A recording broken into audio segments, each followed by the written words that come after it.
Hello, my name is Aditya, and this is my submission for CS50 Project 1 Wikipedia. Okay, so I have to fulfill these all specification according to the documentation over here.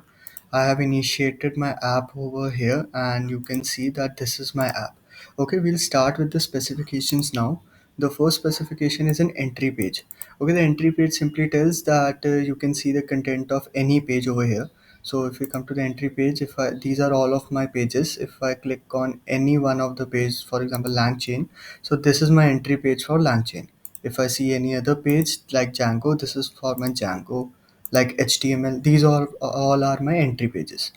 Okay, so next is an index page. Index page is nothing, just a page that contains all of my encyclopedia topics. So this is my index page. Okay.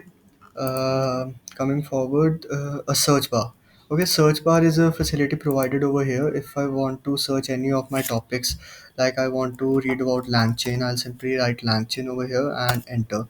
So this will show me the result for langchain, and I can click on this and see the content of langchain.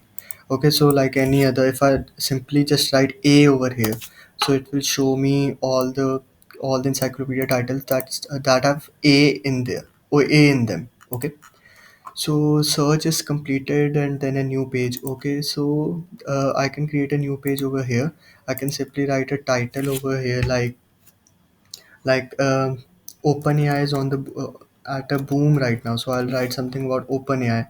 I'll write this in Markdown like OpenAI, and I'll simply write that um, hi. Okay, inside its content. I'll simply submit it, and I have an OpenAI encyclopedia page over here. I can click this and see its content over here. Okay, so this was my OpenAI part. Next is an edit page option. So inside every one of this article, you have an edit option here. Like if I want to edit this, I can simply click on edit and see here. Like I can convert this to a p tag and simply write in the next line that updated. Okay, so if I submit this, I can see now my content of an OpenAI page is now updated. Okay, so next is a random page option. The random page option is present over here. You can generate any of the random page from your selected pages only. So if I click this again, I get another random page. If I click this again, another random, click this again, another random page. So like this. Okay, so the last part is Markdown to HTML conversion. So you can see right here, if I click on edit, the Markdown language is automatically converted into the HTML part over here. So that part is completed right now. Okay, so these were all the specifications. Okay, thank you.